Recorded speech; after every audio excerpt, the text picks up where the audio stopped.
Shalom. Ang topic natin ngayon ay The Mystery of the Kingdom. Napakahalaga nito mga kapatid sa lahat ng makikinig at sa mga kapwa ko kamanggagawa sa kaharian ng Diyos, lalo na doon sa mga mananampalataya na kasama natin ngayon at makapakinig pa nito. Napakahalaga itong topic na ito.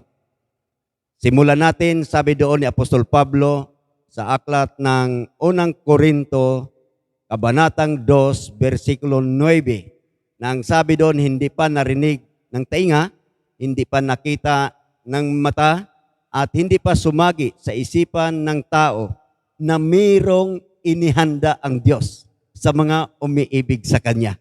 Ulitin ko, mayroon daw inihanda ang Diyos sa mga umiibig sa Kanya. Itong mga umiibig sa Kanya, ito po yung mga naglilingkod na. Ito po yung na-encounter na, ito po yung mga nakaalam na tungkol sa kaligtasan, kaya ibinigay na ang kanilang sarili para mag-serve kay Lord. Kaya napakahalaga na ito'y maintindihan sa sino mang in love na sa Panginoon. Mayroong mahalagang inihanda ang Diyos bawat isa sa Kanya. Kaya gusto kong malaman ito, excited na ba kayo, kayong mga nakapakinig nito, na mayroong inihanda sa iyo, personal ito, mayroong inihanda ang Diyos, lalo na tayong mga nagmamahal sa Kanya.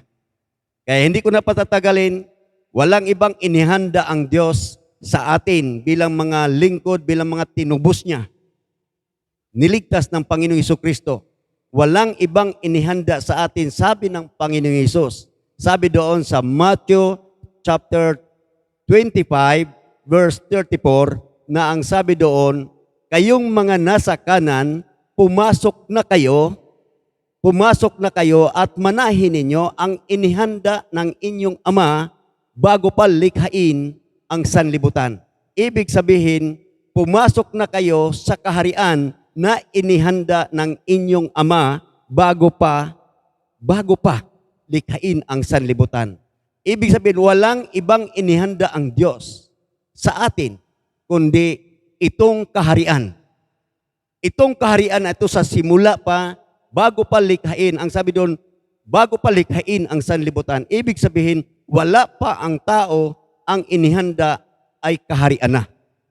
Doon pa lang sa Genesis, kung papaano nilikha ng ating Ama o ng Diyos itong buong earth, ang nilikha niya langit at lupa. Kaya kung titingnan natin, bakit ko sinabi na nauna ang kaharian bago ang tao? Bago palikhain ang tao, nauna na ang kaharian. Isang magandang halimbawa rito, ano ba ang nauna? Ang tubig o ang isda? Siyempre ang tubig, bago ang isda. Dahil itong tubig na ito yung tamang environment ng isda. No, hindi inuna ang isda, kundi ang inuna yung tubig. Ganun din, itong kaharian, ito yung tamang environment ng tao, bago palikhain ang tao, ay nakahanda na ito. Kaya nung lalangin ang tao, dinala niya ito sa halamanan ng Eden. At doon niya ito dinala at doon ibinigay ang detalye na kung ano talaga ang mandato ng tao. Kaya ibig sabihin, itong Garden ng Eden, ito po yung tamang environment na kung saan ang Eden, ito yung presensya ng Diyos, ito yung tinatawag na open door, ito po yung tinatawag na spot, ito po yung tinatawag na delightful. Kaya napakahalaga nito, maintindihan natin ito, na ito yung tamang environment na inihanda ng Diyos sa tao. Gayon din ang mga ibon. Kaya sabi nga ni Jesus, sabi doon sa Matthew chapter 6, masdan ninyo ang mga ibon sa himpapawid. Ibig sabihin, mayroong tamang lugar na itinutukoy ng Diyos. Masdan nyo mga ibon sa himpapawid. Ibig sabihin, sila'y lumilipad. Kaya hindi ang mga isda, sila'y lumalangoy. Ibig sabihin, ito yung tamang environment. Ngayon sa tao, ang kingdom, ito yung bago palikhain ang tao, ito yung nauna na. Kaya ito talaga ang inihanda ng Diyos. Lalo na sa mga umiibig sa Kanya, walang ibang inihanda. Hindi yung kaligtasan ang inihanda, kundi itong kingdom na ito. Kasi kung kaligtasan lang ang inihanda, dapat tapos na tayo doon. Kaso lang, sabi ni Apostol Pablo, niligtas tayo sa kaharian ng kadiliman at inilipat. At inilipat sa kaharian ng kanyang minamahal na anak. Ibig sabihin, hindi lang sapat ang kaligtasan, kundi mayroon talagang inihanda na tayo'y ilipat sa kaharian ng kanyang minamahal na anak. Bakit? Si Jesus, nang dumating ang Panginoon Jesucristo, dala niya ang kaharian na kung saan. Ang kaharian na ito na ibinigay kay Adan bago pa magkasala si Adan. Doon dinala si Adan sa kaharian na ito nung magkasala si Adan, dahil ang kasalanan naman ng tao ni Adan ay pagsuway. Hindi siya nagkasala dahil siya ay wala ibang kasalanan ang tao kundi rebelde, nagre-rebelde. Kaya ito'y nung magkasala si Adan, nawala ito kay Adan. Nawala ang kaharian, nawala ang kapamahalaan kay Adan, at ngayon dumating sa atin si Jesucristo, ang huling Adan, na kung saan dala-dala niya ang kaharian na kung saan nawala kay Adan. Kung ano yung nawala kay Adan, siya namang dala-dala ni Jesucristo dumating sa atin 2,000 taong nakalipas, na kung saan ito yung gusto ng Panginoon, ito yung plano ng Panginoon, ito yung idea ng Diyos, na ang tao, ibinigay sa tao ang kapamahalaan sa simula pa. Kaya napakahalaga nito, mga kamanggagawa ko, mga kapatid, napakahalaga maintindihan ng isang tao kung ano siya, kung ano ang layunin ng Diyos, kung ano ang purpose ng Diyos, kung bakit ang tao'y inilagay dito sa planet Earth. Napakahalaga nito na ito yung identity natin, na kung saan nung magkasala si Adan, hindi na alam ito ng tao. Bakit? Nung magkasala si Adan, pinalayas ito sa halamanan ng Eden. Sabi doon sa Genesis chapter 3, verse 23, pinalayas ang tao sa halamanan ng Eden. Kaya nung palayasin na ang tao sa halamanan ng Eden, nawala na sa kanyang isipan ang plano ng Diyos, ang identity ng tao, nawala na ito. Kaya nga, napakabigat sa isang tao, sabi nga ni Dr. Miles, napakabigat sa isang tao, pinakamalaking trahedya sa tao pag namatay siya na hindi alam ang kanyang identity. Kaya napakahalaga sa buhay natin ngayon, malaman natin itong layunin ng Diyos, bakit ba nilikha ang tao? At bakit dito inilagay sa planet Earth? Genesis chapter 1 verse 26, sabi niya, lalangin natin ang taong katulad ng ating wangis. At sabi niya, siya. Yung salitang siya, hiniwalay niya ang kanyang sarili at hiniwalay niya ang tao sa kanyang sarili. Tinuro niya ang tao, siya ang mamamahala. Saan? Sa mga ibon, mga isda, lahat. Lahat. No? Ang tao ang mamamahala. Napakahalaga nito, hindi sinabi ng Diyos, tayo. Hindi niya sinabing tayo ng tao ang mamamahala, kundi siya ang mamamahala. Kaya napakahalaga nito na ito'y maintindihan ng bawat isa, lalo na sino man makapakinig ng mensaheng ito, na ikaw hindi ka basta-basta. Ikaw isa kang tagapamahala, pinagkakatiwalaan ka ng Diyos sa simula pa. At nung magkasala si Adan, pakinggan ninyo na maigi, hindi ito nagbago ang plano ng Diyos. Ulitin ko, ang plano ng Diyos ay hindi nagbago. Patunayan ko sa inyo, kaya sinabi niya doon sa ahas, sa serpent, na kung saan tinukso ito si Eva, sinabi niya doon sa chapter 3, verse 15, kayo ng babaeng ito ay laging maglalaban, laging nag-aaway, binhi mo't binhi niya, laging maglalaban. Ano bang ibig sabihin nun? Ang ibig sabihin nun, kasi labanan ang nangyari noong dumating ang serpent kay Eva, labanan yun sa salita. Labanan yun. No, natalo doon ang tao. Kaya sabi ni Yahweh, mayroon pang labanan mangyayari. Kayo, ang binhi mo at binhi ng babaeng ito ay laging maglalaban. Binhi.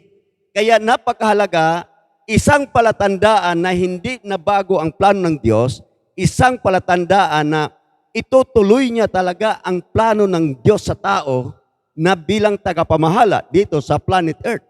Kailangan naman gagamitin niya ang babae. Babae, sa babae bumagsak ang tao, ang sangkatauhan. Ngayon, may marka naman ang Diyos. Ang babae ding ito ang gagamitin ko. Kaya pagdating sa Isaiah chapter 7 verse 14, ang babae ang siyang palatandaan. Maglilihi siya at manganganak ng isang lalaki at tatawaging Emmanuel, na ang ibig sabihin, God with us. Mantakin mo, ang babae rin ito ang ginawa niyang palatandaan, isang berhen na maglilihi ng isang lalaki at tatawaging itong God with us. Ibig sabihin ang babaeng ito walang iba kundi sa panahon ni Jesus Christ na nagsilang, walang ibang nagsilang kay Jesus na bilang Misaya, bilang Kristo, kundi si Mary. Alam na natin ang kwento, si Maria ay isang birhen siya, nakatakda siyang ikasal kay Joseph. Ngunit, natagpuan siyang naglilihi. Natagpuan siyang nagdadalang tao. Kaya binalak ni Jose na hiwalayan ito. Ngunit sinabi ng anghel, no? Nangusap ang anghel, no? Jose, huwag ka matakot, tuluyang pakasalan si Maria sapagkat ang kanyang pagdadalang tao ay ito'y sa pamagitan ng banal na espiritu. At siya'y manganganak ng isang lalaki at pangalan mong Jesus, na ang ibig sabihin siya ang magliligtas sa sangkatauhan. At tatawaging Emmanuel, na ang ibig sabihin, God with us. Kaya napakahalaga nito, tingnan natin, nang dumating nga ang panahon na si Mary ang ginawang palatandaan at sinabi pa doon sa Isaiah, mayroon pang isa doon, chapter 9, verse 6, na kung saan, no, gusto kong basahin ito sa inyo, no, gagamit tayo ng Bible, Isaiah 9:6, okay? Na ang sabi dito, sapagkat ipanganganak ang isang sanggol na lalaki ipanganganak. Ito si Jesus. Okay? At siya ang mamamahala sa atin, siya ang kahangahangang tagapayo, ang makapangyarihang Diyos, walang hanggang Ama, ang prinsipe ng kapayapaan. Kaya napakahalaga nito maintindihan natin na sapagkat ipanganganak ang isang sanggol na lalaki, siya rin yung tinukoy doon sa chapter 7, verse 14. Okay, tandaan natin, isa pa, dagdagan ko pa na ang Diyos ay hindi nagbago ang kanyang plano. Sabi doon sa Daniel chapter 2, verse 44, sa panahon ng mga haring yaon, ang Diyos ay magtitindig ng isang kaharian. Kaharian na hindi mawawasak, bagkus wawasakin ito ang iba pang kaharian. Anong ibig sabihin nito? Si Daniel, ito yung paliwanag ni Daniel sa isang panaginip ng hari, si Haring Nabucodonosor, na kung saan nanaginip siya na nakakatakot na panaginip. At si Daniel, siya yung wise man at isa siyang nagpapaliwanag nito, na ang paliwanag sa panahon ng mga hari niya, may target siyang panahon, may tinutukoy siyang panahon na ang Diyos daw ay magtitindig ng isang kaharian. Magsisit up ng isang kaharian. Kaharian, anong klaseng kaharian? Kahariang hindi mawawasak, bagkus wawasakin pa nito ang ibang kaharian. Kaharian ang tinutukoy doon na magtatayo ang Diyos. Kaya napakahalaga maintindihan natin ito. Si Daniel sa panaginip ni Haring Nabucodonosor, may panahon, darating na panahon. Kaninong panahon yan? Sa panahon ng mga haring yaon. Ang sabi doon ni Daniel, yun ay tinutukoy niya ang panahon ni Haring Herodes. Ni Haring Herodes, nasa chapter 2 ng Matthew, na kung saan dumating ang mga pantas, na kung saan hinahanap nila kung saan ipinanganak ang hari ng mga Hudyo. Okay? Nung dumating ang mga pantas, sabi niya doon kay Haring Herodes, Mahal na hari, saan ba ipinanganak ang hari ng mga Hudyo? Sino daw ang ipinanganak? Hari ng mga Hudyo. Pero sa panahong iyon, nung hanapin ni Haring Herodes, nagtanong si Haring Herodes sa kanyang mga leader, sa mga pare, saan ba ipinanganak ang Kristo? Hindi lang Kristo, o Mesiyas. Saan ipinanganak ang Kristo o Mesiyas? Ibig sabihin, ang Kristo at Mesaya, iisa lang yan sa King. Tingnan ninyo, ang isinilang doon ay Kristo, pero ang hinanap ng mga pantas, saan ipinanganak ang hari ng mga Hudyo. Ibig sabihin, ipinanganak dito, walang ibang ipinanganak dito, kundi ang Panginoong Hesukristo, na tinatawag na Kristo at Mesiyas. Yung salitang Mesiyas at Kristo at hari, iisa yan. Iisa. Ibig sabihin, si Kristo isinilang, hindi siya upang gawing hari, kundi bago pa siya isinilang, siya na'y hari. Nag-gets niyo ba ako? Bago siya isinilang, siya na'y hari. Kaya ang tanong, saan isinilang ang hari ng mga Hudyo? Kaya nagulimhanan si Haring Herodes. Bakit? Mayroon bang isinilang na hari? May prinsipe ako. Pag ako'y namatay, automatic ang prinsipe ko ang kasunod. Kaya pinapahanap ni Haring Herodes, saan nga ba isinilang ang Mesiyas? At nagbilin pa siya sa mga pantas. Pag nakita ninyo, bumalik kayo sa akin, dumaan kayo sa akin, dahil ako din, ibig ko rin makasamba sa hari, sa Mesiyas. Pero mayroon siyang hidden agenda. Mayroon siyang masamang balak. Kaya nung matagpuan ito ng mga pantas, no, nakapag-alay sila, nasamba nila ang sanggol, nakalong ni Mary, umuwi sila, hindi na dumaan kay Haring Herodes. Kaya nagalit, pinapapatay niya yung mga bata na kung saan ayon sa panahong iyon na isinilang. Napaglalangan si Haring Herodes. Kaya ano ba ang layunin doon? Bakit isinilang siyang hari? Sapagkat ang layunin ng Diyos na sabi doon sa panaginip ni Haring Nabucodonosor na sa panahong iyon, ang Diyos ay magtitindig ng isang kaharian na hindi mawawasak. Bagkus wawasakin pa nito ang ibang kaharian. So ibig sabihin, pag nagtatag ng kaharian, hindi pwedeng presidente ang magtatag dito. Walang ibang magtatag ng kaharian kundi hari. Naintindihan niyo ba ako? Walang ibang magtatag ng kaharian kundi hari. Kaya si Jesus Christ, bago pa siya isinilang, siya na'y hari. Na kung saan isinilang siya na mayroong layunin ayon sa pagkaplano ng Diyos. Na kung saan ibalik itong kaharian sa tao. Balikan lang natin. Ano ba itong kingdom na ito? Ang kingdom, ang ibig sabihin ng kaharian ay government. Okay? Ang ibig sabihin ng kaharian ay government o kapamahalaan. No, naintindihan niyo ba ako? Sa simula pa, itong kingdom na ito ay nandun na. Okay. Ngayon, kung si Jesus ay isinilang na hari, ibig sabihin dala niya ay kaharian. Bakit? Walang hari na walang kaharian. Ganun lang kasimple. At walang kaharian na walang hari. Kaya si Jesus, isinilang siyang bilang hari, no? Isinilang siyang hari, ibig sabihin may dala siyang kaharian. Ang kaharian na ito, na ibig sabihin ito'y government o kapamahalaan na kung saan nawala ito sa unang Adan. Na kung saan dala-dala ngayon ng huling Adan. Sino ba itong huling Adan? Si Jesus. Na bakit? Dala-dala ito ni Jesus para ibalik uli ito sa tao. Okay.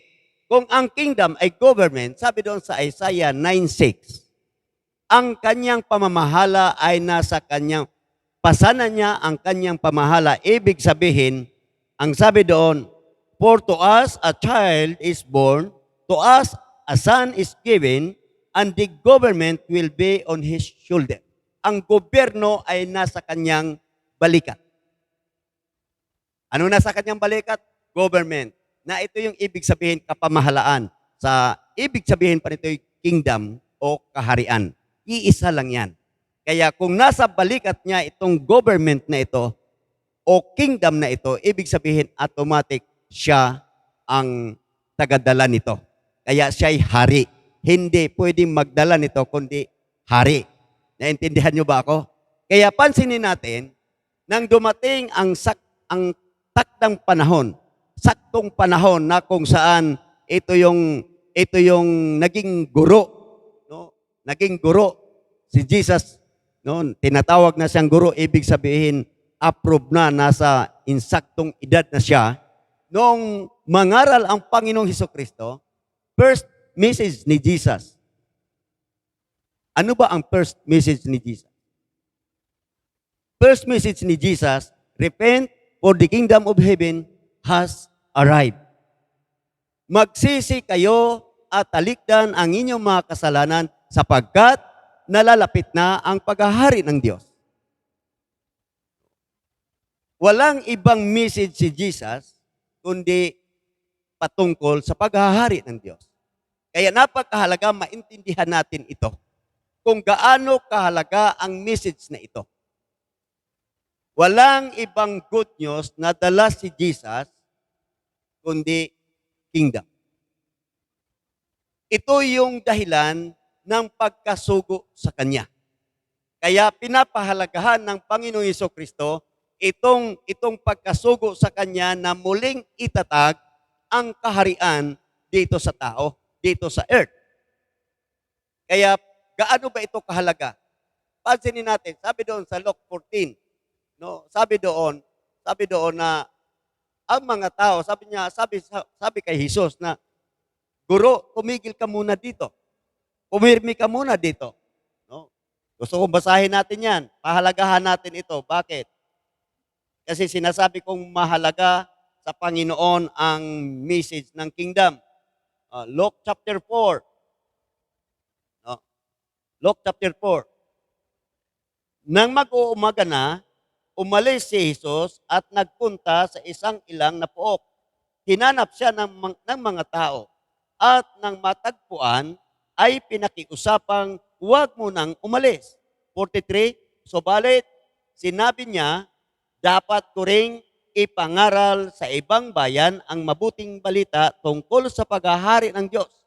Sapagkat, pakinggan ninyo ito, sapagkat yan ang layunin ng pagkasugo sa akin.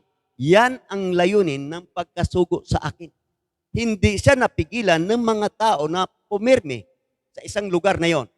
Pagko sinabi niya, kailangan ko rin. Yung salitang kailangan, mahalaga yon. Kailangan ko rin pumunta sa ibang nayon upang ipangaral ko ang mabuting balita tungkol sa paghahari ng Diyos sapagkat ito ang layunin ng pagkasugo sa akin. Kasi ang plano ng Diyos na muling itatag itong kaharian na ito. Kaya si Jesus, dala niya ay kaharian. Ulitin ko, ang dala ni Jesus ay kaharian dito sa planet Earth na kung saan ito'y nawala sa kamay ng tao. Nawala ito sa simula pa kay Adan, nawala ito. Kaya napakahalaga nito, maintindihan natin ngayon. Dumating si Jesus at ipinangaral ang mabuting balita, 2,000 taon nang nakalipas. Kasi minsan marami nagsabi, bagong katuruan. Bago na naman yan. No, ito yung original message. Ito yung original message o last message ni Jesus about kingdom. Napakahalaga nito. Walang ibang ipinangaral si Jesus kundi patungkol sa paghahari ng Diyos. Dagdagan pa natin. Itong kingdom na ito, nadala ni Jesus, kahit nung namatay na ang Panginoong Hesus, wala siyang ibang ipinangaral. No, lagi niyang sinasabi, repent for the kingdom of heaven. Ang paghahari ng Diyos tulad nito. Ang paghahari ng Diyos tulad ng butil ng mustasa. Ang paghahari ng Diyos ay tulad ng naghahasik. Ang paghahari ng Diyos ay tulad ng libadora. Ang paghahari ng Diyos ay tulad ng kayamanang nakatago sa bukid. Ang paghahari ng Diyos ay tulad ng mamahaling perlas, ay isang negosyante naghahanap ng mamahaling perlas. Ang paghahari ng Diyos ay tulad ng lambat, malaking lambat, hinagi sa laot. Ang pagpasok sa kaharian ng Diyos ay tulad ng 10 birhen. Napansin niyo ba yun? Puro kingdom, kingdom, kingdom, kingdom. Napakahalaga nito. Hindi lang natin napansin, kundi nababanggit lang. Hanggang sa namatay ang Panginoong Hesukristo, napansin ninyo, nung muling nabuhay, nagpakita sa mga alagad. Sabi doon sa Gawa, chapter 1, verse 3, nagpakita ang Panginoong Hesukristo at ipinangaral uli sa kanila ang kingdom. Kahit nung namatay na siya at muling nabuhay, kingdom pa rin. Kaya bakit? Kasi walang ibang layunin ang Diyos kung bakit naparito ang Panginoong Hesukristo para itatag sa atin ang kaharian. Paano ang kaligtasan? Ang kaligtasan, ito'y plano ng Diyos yan kasi nagkasala ang tao at ano ba ang kabayaran ng kasalanan? Kundi ang kabayaran ng kasalanan ay kamatayan. Kaya yan ay ginawa na ng Diyos. Ginawa na ng Diyos. Yung isinila ngayon na hari, kaligtasan, binanggit ko yung kaligtasan, mahalaga ito. Sabi doon sa Luke chapter 2, verse 10 and 11, good news din yun. Okay? Sabi doon, sabi ng anghel sa mga nagpapastol, huwag kayong matakot, ako'y may dalang mabuting balita sa inyo na magdudulot ng malaking kagalakan para sa lahat ng tao. Na magdudulot daw ng malaking kagalakan para sa lahat ng tao. Sapagkat isinila ngayon sa bahay ni David ang inyong tagapagligtas, ang Kristong Panginoon. Sino yung isinilang? Ang Kristong Panginoon. Ano bang ibig sabihin ng Kristo?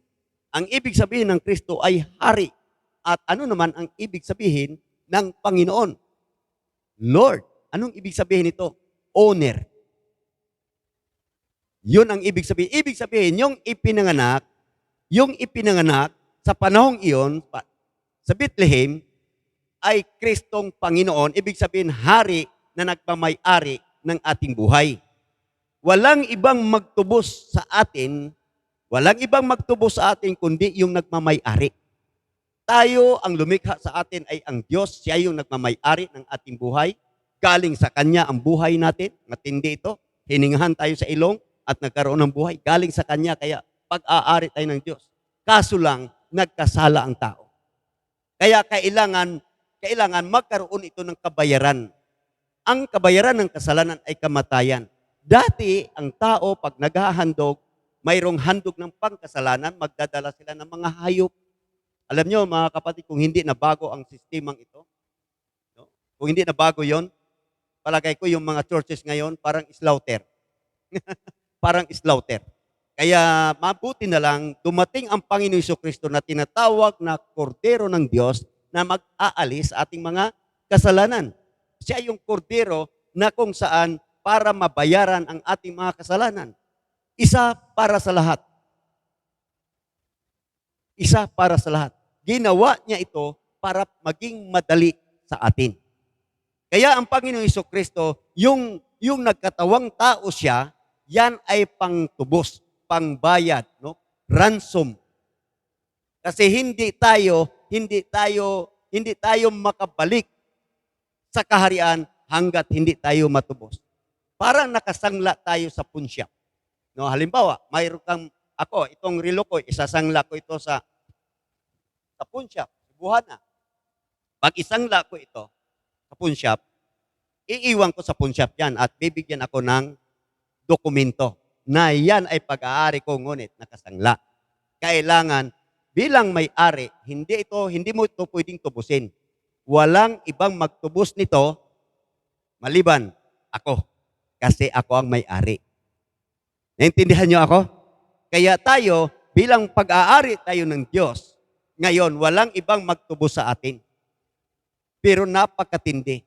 Kristo, Panginoon ang nagtubos sa atin. Ibig sabihin, yung hari, yung buhay niya, ibinigay niya sa atin. Pinangtubos niya sa atin. Walang ibang magtubos sa atin, kundi ang Kristong Panginoon. Natubos na ba tayo? Natubos na. 2,000 taong ginawa ito ng Panginoon Hesukristo. Ibig sabihin, lahat ang sangkatauhan ay bayad na ito ng Panginoong Hesus. Nabayaran na ito ng Diyos. Nagpinadala na ng ating Ama ang kanyang bugtong na anak para pangbayad, pang-ransom. Kaya sabi nga doon, nabili tayo sa malaking halaga. Nabili tayo sa malaking halaga. Sabi doon, sabi ni Apostol Paul, ang inyong katawan, hindi ba alam, ay templo ng Espiritu Santo, at ang inyong katawan ay hindi inyo, kundi sa Diyos. Nabili kayo sa malaking halaga. Ang pinangbayad sa atin ay buhay. Bakit? Ano bang kabayaran ng kasalanan? Kamatayan. So, maliwanag, tingnan natin.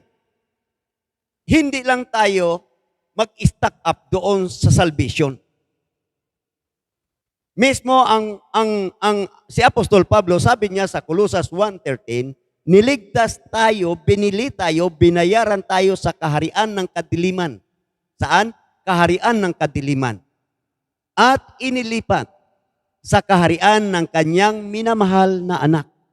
Sino ba yung minamahal na anak? Si Jesucristo.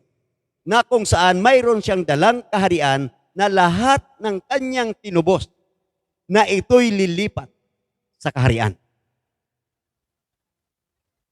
Tama ba? Kaya napakahalaga maintindihan ito. Okay, ngayon, kung itong kaharian na ito ay inihanda ng Diyos sa mga umiibig sa Kanya, lahat ng umiibig na karanas na ng kaligtasan. Kaya nga ang buhay natin, no? Kaya nga ang buhay natin, iniwan natin ang ating mga trabaho para mag-serve kay Lord, no? Para ibigay natin, no? Ang iba tinawag, pastor, apostle, prophet, evangelist, teacher, no? Di ba? Ibinigay na natin, number 1 doon, mahal natin ang Diyos. Pero mayroon siyang inihanda ngayon. Anong inihanda? Kaharian. Sabi doon sa Matthew 25:34, ang inihanda ng Diyos, sabi ni Jesus, pumasok na kayo, kayong mga nasa kanan. Pumasok na kayo at manirahan sa kaharian ng inyong Ama na inihanda ito bago pa likhain ang sanlibutan. Ito na yung tinalakay ko kanina. So ano ba itong kingdom na ito? Ang kingdom na ito, sa akin lang noon, paniniwala ko dito dahil nandiyan naman ito sa Bible, noon, ang kingdom na ito, ma-experience ko lang pag ako'y namatay dahil ako'y pupunta ng langit. Okay? Ang kingdom na ito, nasa isipan ko noon nung ako'y bago pa, pastor na ako noon, ang kingdom na ito, ma-experience ko lang sa langit pag ako'y namatay dahil pupunta naman tayo ng langit. Pero tingnan ninyo, pandaraya ng kaaway. Ang kingdom na ito, dala na ng Panginoong Hesukristo 2,000 taong nakalipas. Kaya isa sa request, isa na itinuro ng Panginoon Hesus sa pananalangin. O Matthew 6:9.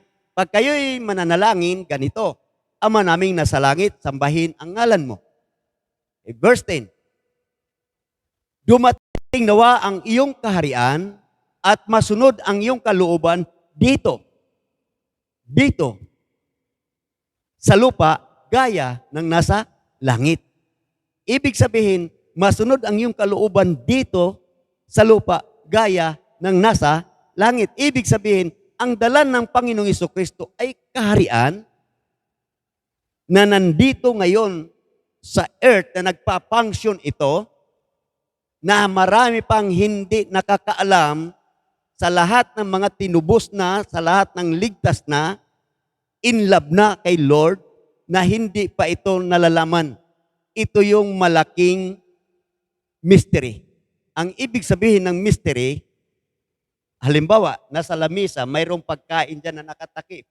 Hindi mo alam, ibig sabihin secret pa yan. Secret yan, hindi yan mystery. Secret yan. Pag binuksan mo, litsong manok. O, hindi na secret yon. Ang mystery, ano naman ang mystery? Nasa iyo na hindi mo rin alam. Mantakin mo, hawak-hawak na, nasa atin na, hindi natin alam. Kaya itong kingdom na ito, na katulad niya mga tinubos na tayo ng Panginoon Hesus, na dapat tayo makalipat sa kanyang kaharian. Na itong kaharian na ito ngayon ay available. Available ang kingdom na ito ngayon. Ito yung tinatawag na present kingdom. Kung may present kingdom, mayroong millennial kingdom at mayroong eternal kingdom. Itong present kingdom na ito, hindi natin ito maunawaan. hindi natin ito maintindihan kung hindi natin malalaman na mayroong past kingdom. Yan yung original kingdom na sa simula pa. Kaya napakahalaga itong present kingdom ngayon na ito yung nagpa-function ngayon, na ito yung available ngayon na dapat matuklasan ng tao. Pag hindi ito matuklasan ng isang believer, ibig sabihin mayroong malaking misteryo na sa kanyang buhay. Itong present kingdom na ito ngayon, no?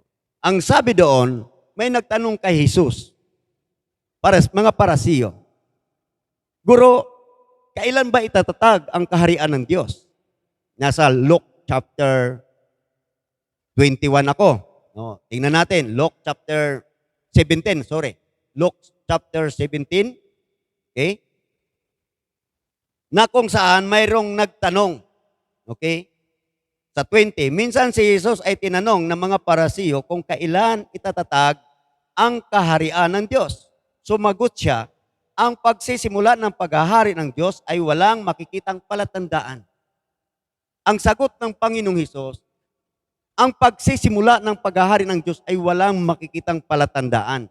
Ibig sabihin, hindi yung, di ba, pag pumapasok tayo ng isang bayan, mayroong mga arko, katulad dito, nasa Naik ako, mayroong arko doon, mayroong makikita, mayroong sign doon na Naik. Naik, Cavite, bayan ng Naik na ito. Ibig sabihin, mayroong palatandaan. Kaya, ang kingdom na ito ay walang palatandaan. Sabi doon sa 21, at wala ring magsasabing magsimula na roon o rito. Sapagkat ang totoo, ang tinood, ang totoo, nagsimula nang maghari ang Diyos sa puso. Anong klaseng puso? Sa puso ng taong may pananalig sa Diyos. Kaya ikaw kung mayroon kang pananalig sa Diyos ngayon, ibig sabihin, nandyan nagsimula na ang kanyang paghahari sa iyo. Kaya napagkahalaga nito, nagsimula na, ibig sabihin, ito na yun ngayon, present kingdom. Ay kailan ba ito sinabi ng Panginoong Hesus? 2,000 taong nakalipas. Na kung saan itinatag niya ang kaharian dito sa earth. Ibig sabihin, itong present kingdom na ito ngayon ay walang palatandaan. Anong ibig sabihin nito? Anong ibig sabihin nito? Ang ibig sabihin nito, mga kamanggagawa, mga believer, sa lahat na makikinig nito, ito'y spiritual kingdom. Ulitin ko, spiritual kingdom. Itong present kingdom na ito ay spiritual kingdom. Noong minsan, ang Panginoon Hesus ay hinatulan na siya, hinarap siya kay Pilato, isang hari, gobernador, at tinanong si Pilato, lumabas si Pilato, pumunta doon sa hukuman at sinabi kay Hesus, ikaw ba ang hari ng mga Hudyo? Yan ang tanong ni Pilato. Ikaw ba ang hari ng mga Hudyo? Ano ang sagot ni Jesus? Pilato, kaya mo ba nasasabi sa akin yon dahil sa narinig mo sa mga tao? No. Dahil narinig mo sa akusasyon nila? Kasi hinatulan si Jesus eh. No? May sumbong eh. May nagreklamo sa kanya na ito'y hari pero wala namang kaharian. No? Kaya ang tanong, ikaw ba ang hari ng mga Hudyo? Kaya mo ba nasabi yon dahil narinig mo sa kanila? Ano, sagot Pilato, abay, ano pang ginawa mo? Mga kababayan mo ang nag-akusa sa iyo. Pinaliwanag ni Jesus ang kingdom. Nasa John 18 ako. 18:36. Ngayon, sabi ni Jesus kay Pilato, ang kaharian ko ay hindi sa sanlibutan ito. Kung sa sanlibutan ito ang aking kaharian, sana pinaglalaban ako ng aking mga tauhan. Tingnan mo, sana pinaglalaban ako ng aking mga tauhan. Kung sa sanlibutan ito ang aking kaharian. Ngunit, hindi sa sanlibutan ito. Anong sagot ni Pilato?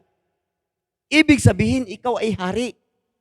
Ibig sabihin, sabi ni Pilato, ibig sabihin, ikaw ay hari. That's right. You are king. Kaya ibig sabihin nito, naunawaan ni Pilato na itong Kristo, ito si Jesus ay isang hari, ngunit hindi lang makita ang dala niyang kaharian, dahil ito'y spiritual, hindi sa sanlibutan ito. Ibig pa nga siyang iligtas ni Jesus, hindi na umimik. Bakit? Ang plano niya talaga, kailangan siyang mamatay para matubos ang sangkatauhan. Pero tandaan natin, mayroon siyang kingdom na dala ng dumating. Hindi lang tayo basta tinubos. Hindi lang tayo basta niligtas. Na kung saan lahat ng niligtas makapasok sa kingdom na ito. Na kung saan itong present kingdom na ito'y spiritual. Ulitin ko, itong present kingdom na ito, spiritual. Kaya papaano ba tayo makalipat dito? Papaano ba tayo makapasok nito? Sabi ni Jesus, Matthew 6:33, seek ye first the kingdom of God and His righteousness, and all these things shall be added. Ibig sabihin, sabi niya, seek ye first. First. Ibig sabihin, pag first, isa lang. Pag dinagdagan mo yan, dalawa na yan. No? First, kailangan mahalaga. Ang isisik natin, ang hahanapin natin, walang iba kundi itong kaharian na dala niya. Sapagkat ang kaharian na ito in a present kingdom ay spiritual kingdom. Hindi ito basta-basta makita. Hindi ito basta-basta makita dahil ito'y spiritual kingdom nasa puso ng tao. Paano ito makita? Sabi niya, seek first the kingdom of God. Paano ito makita? Paano ito makita? Hindi sinabi, tandaan natin, pag sinasabi mong Jesus first, o seek first Jesus, mali na yun. Hindi pinahanap ni Jesus ang kanyang sarili, kundi ang ipinapahanap niya ang kaharian na dala niya. Bakit? Hindi niya sinasabing hanapin ninyo ako kung si Jesus ang nagpapahanap hanggang krus lang siya ng Kalbaryo. Hindi na natin siya matatagpuan at bumalik na sa kanyang pwesto. Ngayon, kung ito'y hahanapin, ibig sabihin makikita ito ng sangkatauhan ang kingdom na ito. Hindi niya ito pinapahanap kung hindi mo ito makita. Kaya niya ito pinahanap kasi nawala at dala-dala niya ito ngayon. Kaya nga si Jesus, pag nag-present ng kingdom, gumagamit siyang talinghaga ang layunin na itong kingdom na ito na hindi nakikita, pinipresent niya sa mga bagay na nakikita para maunawaan ng isang tao. At ito'y pinipili lang. Isa pang dahilan bakit siya gumagamit ng talinghaga, tinitiyak niya yung mga Parisiyo, mga Sadusiyo, mga dalubhasa, hindi makakaalam nito. Bakit? Gusto niya itong ibigay doon sa wala. Mababang kalooban na tulad ng bata. Ngayon, balikan natin, papaano ito makita? Kung ito'y spiritual, papaano makita? Isang madaling araw, hating gabi, may nagsadya kay Jesus. Kilala nyo na siguro ito. Walang ibang nagsadya kay Jesus na madaling araw. Si Nicodemo. John 3:3. Sabi ni Nicodemo, Guro, walang ibang makakagawa ng mga kababalaghan na ginagawa mo maliban maghahari sa kanya ang Diyos. O maliban suma sa kanya ang Diyos. Anong sagot ni Jesus? Nicodemo, maliban na ipanganak muli ang isang tao, hindi niya makita ang kaharian ng Diyos. Sumagot si Nicodemo sa verse 4. Napakahirap unawain. Sa tulad kong malaki na ako, kailangan ko pa bang pumasok sa tiyan ng aking ina bago ako ipanganak muli? Kaya sumagot si Jesus sa verse 5. Maliban na ipanganak ang isang tao sa tubig at sa espiritu, hindi siya makakapasok sa kaharian. Ibig sabihin, mayroong isang kapanganakan, pangalawang kapanganakan, iyong maipanganak tayo muli sa espiritu. Dati ang tao bago magkasala, spirit, soul, and body. Nung magkasala ang tao, nawala ang spirit niya, nag-collapse ito. Ito yung pagkahiwalay ng tao sa Diyos. Kaya kailangan maisilang muli sa spirit ang tao. Una, isinilang tayo sa laman at kailangan maisilang tayo muli sa spirit. Pag naisilang na tayo sa spirit, ito yung salitang born again. Ang born again, dalawang klase. Ang born again, isa itong first step para makita ang kaharian. Pangalawa, kailangan ma-born again ang bawat isa sa atin para makapasok sa kaharian. Yung sinasabi ni Jesus, maliban na maging tulad tayo sa isang bata para tayo makapasok sa kaharian, ito yung born again. Ang born again, sabi niya, ang totoong born again, sabi doon sa verse 8, hindi niya alam, tulad ng hangin, hindi niya alam kung saan galing o saan patungo. Ganyan ang isinilang sa Espiritu, na walang alam. Na walang alam. At dito magsisimula ang paghahari ng Diyos. Kaya napakahalaga, maraming born again na ito'y mystery pa rin sa Kanya ang kaharian. Hindi pa rin alam. Kaya ang totoong born again, una, dapat makita mong kaharian. Huwag kang mag-stop doon na makita lang. Hindi mo ma-experience manifestation ng kingdom hanggat ikaw ay nasa labas. Kailangan kang pumasok. Bakit? Sabi ni Jesus, huwag kayong magtaka. You must be born again. Kailangan kayong isilang muli.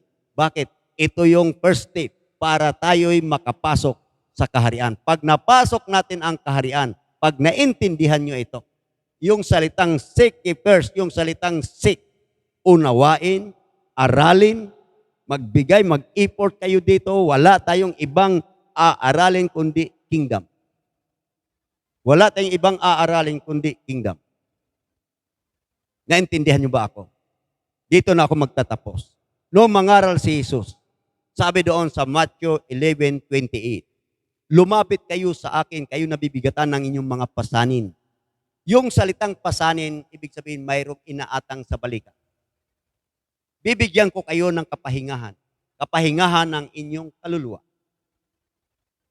Lumapit kayo sa akin. Pasanin ninyo ang aking pamatok. Pag sabing pamatok sa Bisaya, yogo, nandito sa balikat.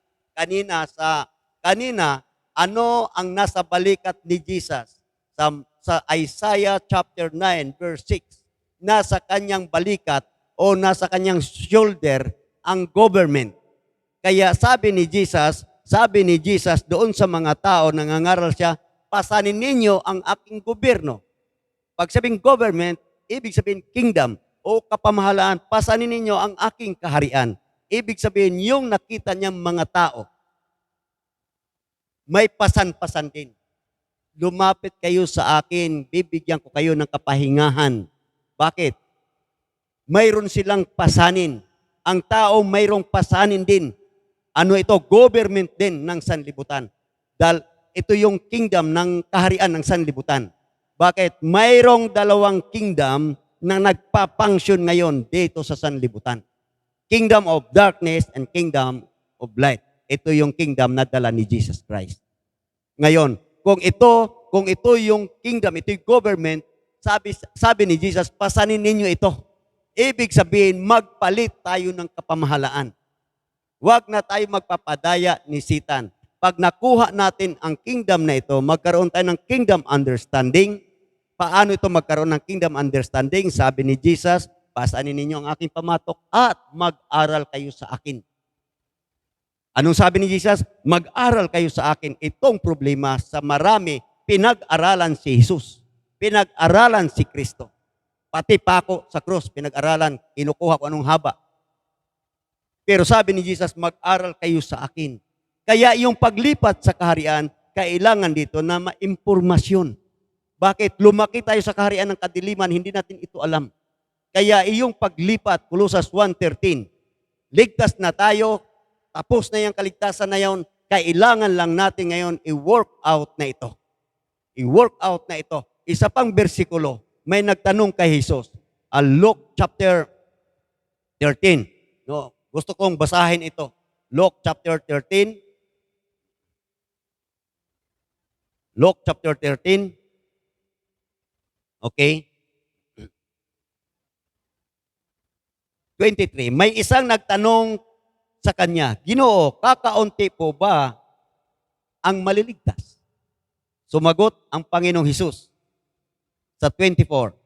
Pagsikapan ninyong pumasok sa makipot na pintuan, sinasabi ko sa inyo, marami ang magpipilit na pumasok, ngunit hindi makapasok. Ano ang tanong? May isang nagtanong, Guro, kakaunti po ba ang maliligtas? Pero pansinin niyo ang sagot ni Jesus. Hindi niya sinasabing kakaunti, marami.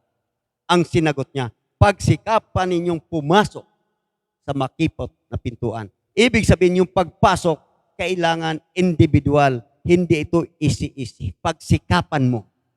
Pagsikapan. Bagamat tayo born again na, pagsikapan, ito yung aralin, unawain. Ano ba ito? Minsan sinabi rin niya ni Apostol Paul na, work out your salvation. No? Kailangan trabahuin natin ito individual. Napakahalaga nito. Ang assurance ay nasa loob. Si Noah, sa panahon ni Noah, sino bang naligtas? Kapatid ni Noah? Kamag-anak ni Noah? Nasa labas o nasa loob? Yung nasa loob. Pamilya ni Noah. Na lockdown sa panahon ng baha. Ni-lockdown siya sa daong. Assurance nasa loob. Ganun din ito ngayon. Ang assurance natin nasa loob ng kaharian. Naintindihan ba natin?